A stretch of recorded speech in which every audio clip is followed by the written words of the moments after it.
Monsieur Coulant. Oui, merci Monsieur le Président. On voit que ça manque de temps de parole dans d'autres enceintes et je dirais que autant faire feu de tout bois. J'ai une suggestion à vous faire parce que je pense que cela ne relève pas de notre enceinte.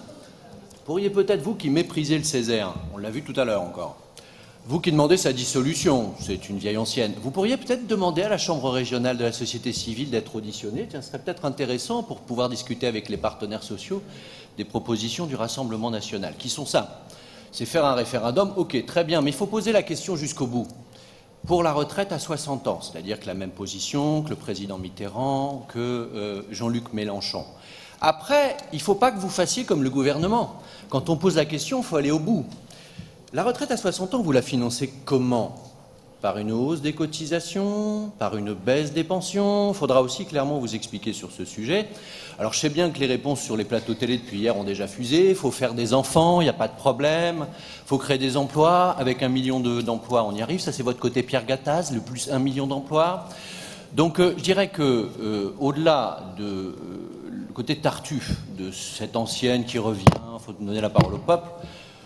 La simple raison du rejet de cette urgence de la part du groupe Les Républicains parentés, c'est que, un, c'est pas lieu, et puis deux, franchement, la question n'est vraiment pas posée dans les bons termes. Pour ce qui concerne le groupe Les Républicains et parentés, nous sommes clairement pour l'allongement de la durée de cotisation. Au moins, les choses sont claires. Donc, je propose le rejet de cette motion d'urgence, Monsieur le Président.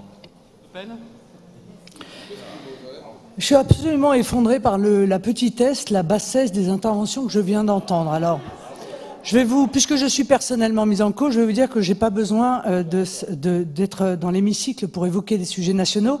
Il me suffit de passer un petit coup de téléphone et j'ai à peu près 25 médias qui viennent écouter ce que j'ai à dire, Monsieur Coulant. Et pour une raison simple, c'est que la politique de Tartuffe que vous évoquez a quand même réuni des millions d'électeurs qui m'ont porté au second tour de l'élection présidentielle, ce qui n'est pas le cas de votre mouvement. Donc je vous appelle à un peu plus de modestie et surtout à vous rendre compte que ce que je proposais, sans d'ailleurs évoquer ma propre position sur ce sujet, c'est précisément un référendum qui permettrait à tous les Français.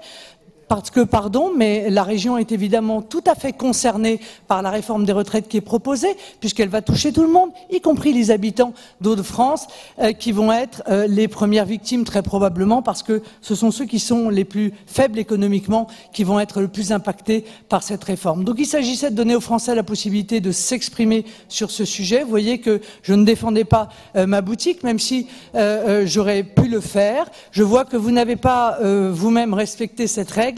Et très honnêtement, Monsieur Coulant, je vous appellerai à un peu plus de respect, de manière générale dans vos interventions, qui sont bien souvent émaillées d'insultes, qui objectivement ne sont pas ni du niveau de la fonction qui est la vôtre, ni du mandat d'ailleurs qui est le vôtre.